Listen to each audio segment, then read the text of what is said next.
আসসালামু আলাইকুম। আরগমে হল রাজশাহীতে আপনাদের সবাইকে স্বাগতম। আশা করছি খোদার অসীম কৃপায় আপনারা সবাই ভালো আছেন।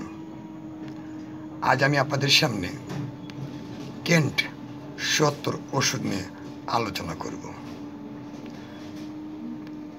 আসেন কথা না বাড়িয়ে মূল আলোচনায় যাই। কেন্ট ৭০ ওষুধ বিশেষ করে উচ্চ মাত্রায় জ্বরের ক্ষেত্রে অত্যন্ত কার্যকর একটি ওষুধ। এটি কম্বিনেশন হোমিওপ্যাথিক পাকিস্তানি একটি ওষুধ। এটা কেন্ট ফার্মা অনুযায়ী প্রস্তুত করা হয়েছে। কেন্ট ৭০ যে কোনো উচ্চ জ্বরে ব্যবহার করা হয়। কেন্ট ৭০ ওষুধের কিছু কিছু লক্ষণ, যেমন সবিরাম জ্বর, অবিরাম জ্বর, জ্বর কোনো মতে ছাড়ে না, জ্বর সবসময় লেগে থাকে, জ্বর রোগীর গায়ে এত জ্বর যে হাত দেওয়া যায় না। এক্ষেত্রে কেন্ট ৭০ অত্যন্ত একটি চমৎকার ওষুধ বলা যেতে পারে।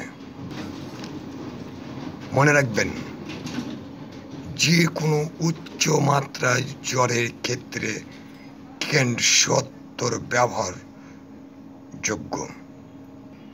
কেন্ট ৭০ ওষুধে খাবেন কি করে?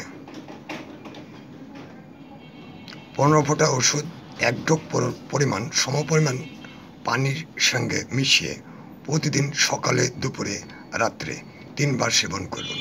শিশুরা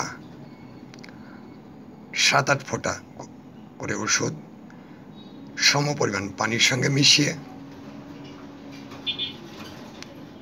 ৩ বার সেবন করুন, সকালে, দুপুরে ও রাতে, অথবা একজন রেজিস্টার্ড হোমিওপ্যাথিক চিকিৎসকের পরামর্শে সেবন করুন।